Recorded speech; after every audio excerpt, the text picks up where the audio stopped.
Had it not been for the loss of my mother, I would not now be having this visit with you, and my books would not now be serving to help millions of people throughout the world. Soki ezalaka kobungisa mama na ngai te, nalingaki nazala na bino na visite oyo te.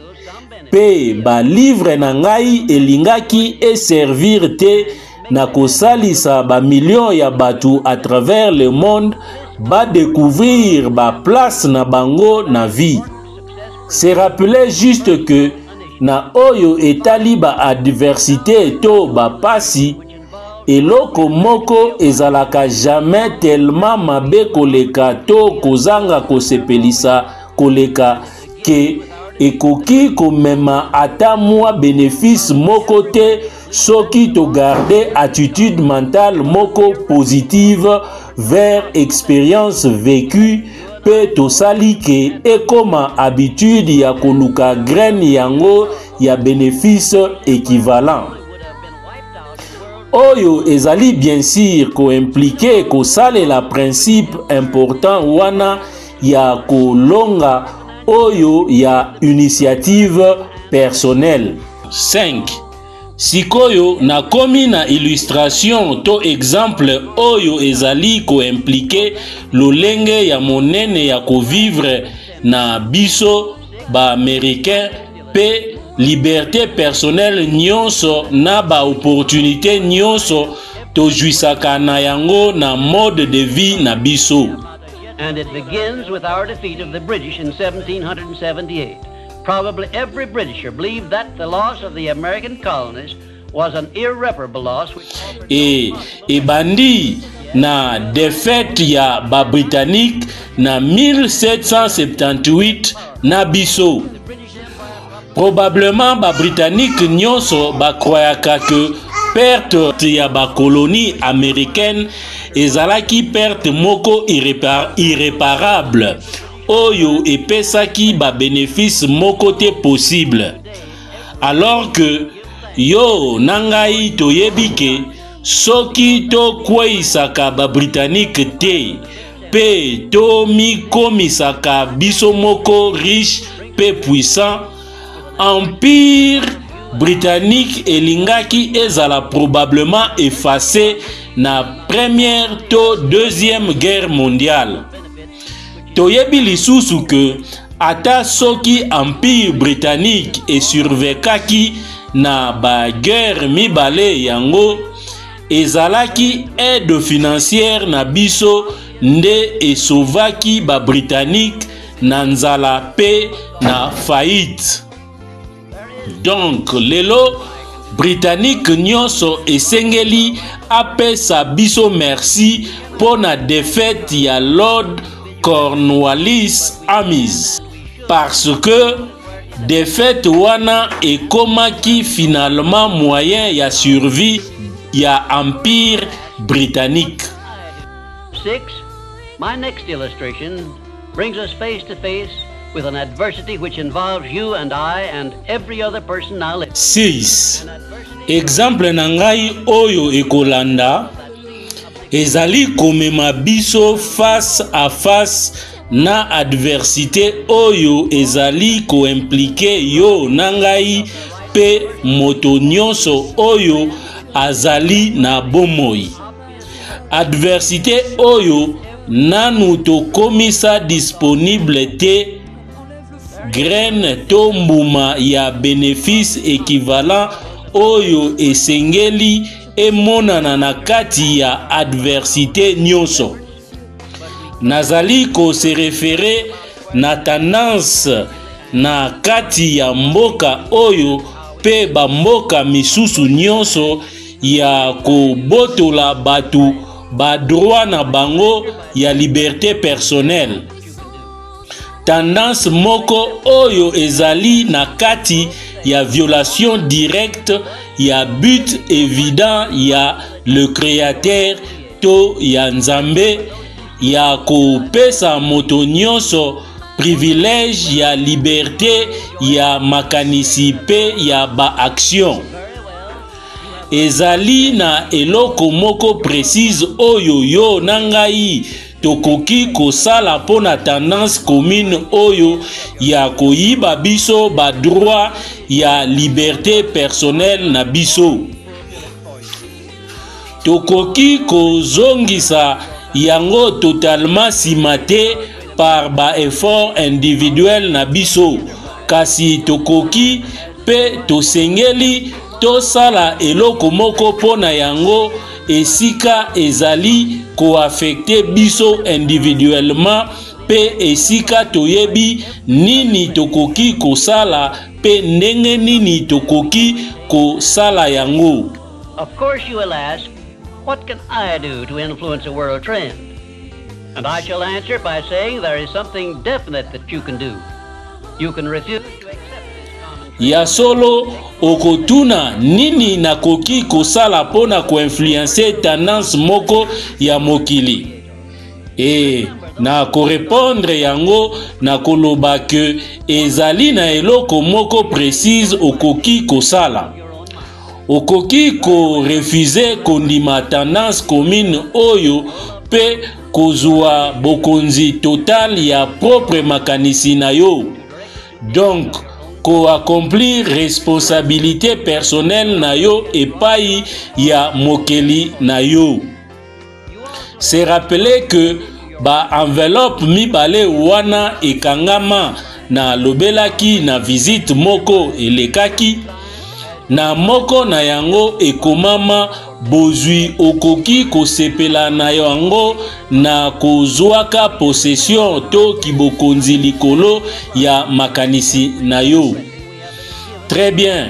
Ozali na responsabilité epai na yo moko, epai ya bato na yo olingaka pe epai ya créateur na yo ya kozwa bokonzi ya propre makanisi na yo pe ko dirige yango na ba finalité to suka to biloko ya propre choix na yo.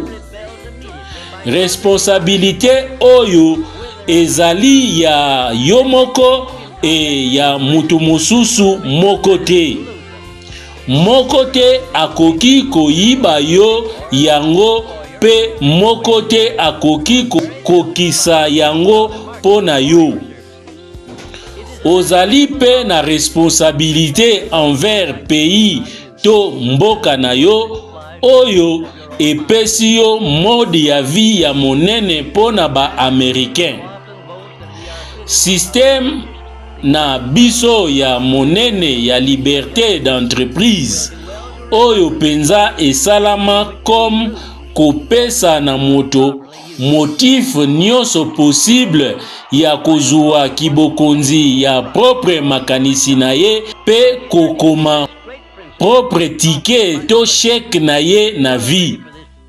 We should remember that our benefits under the American way of life, like every other blessing we have been given at birth.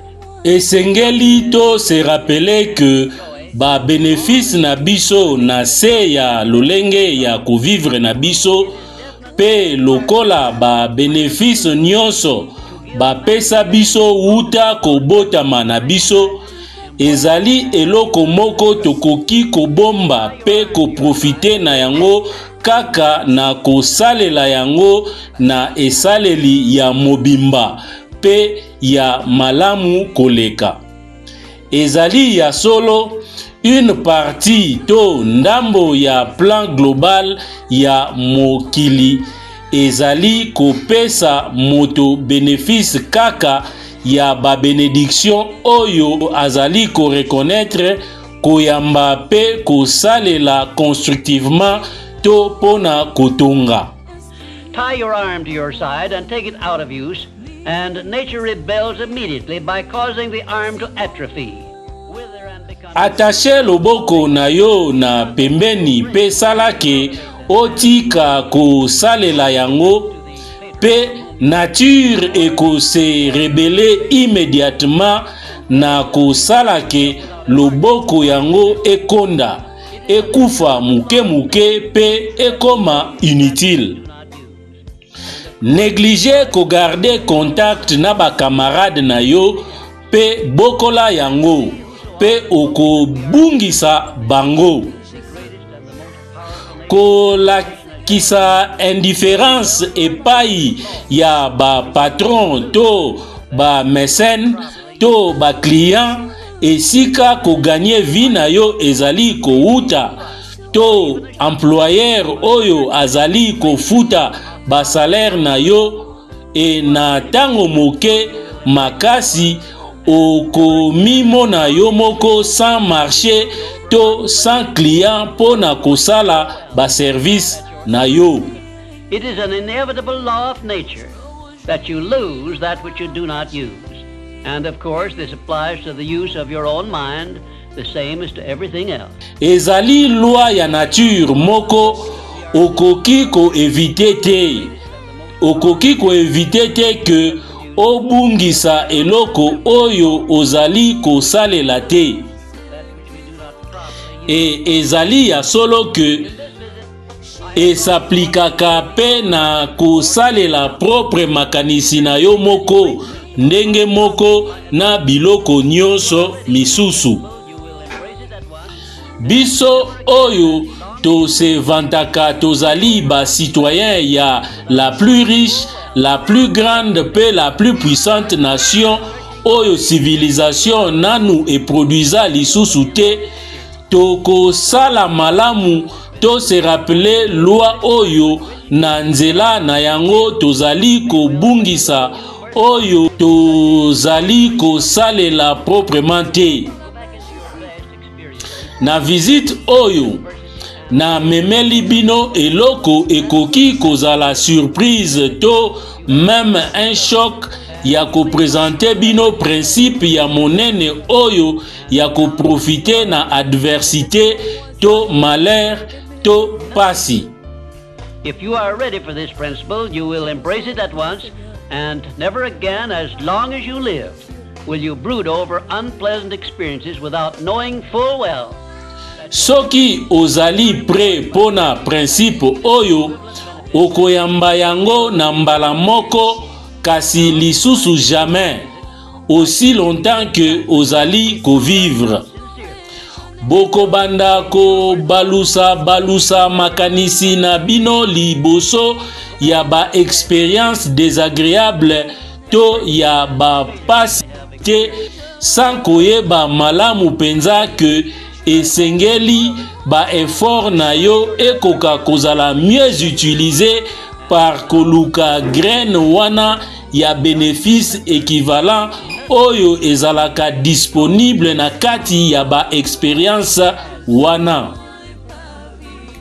Sikoyo avant na conclure pona visite oyo na kopesa yo tâche to devoir oyo soki osali yango sincèrement ekoki komemela yo malamu ko botama ya opportunité moko ya sika oyo nanu oreva jamais ko expérimenter.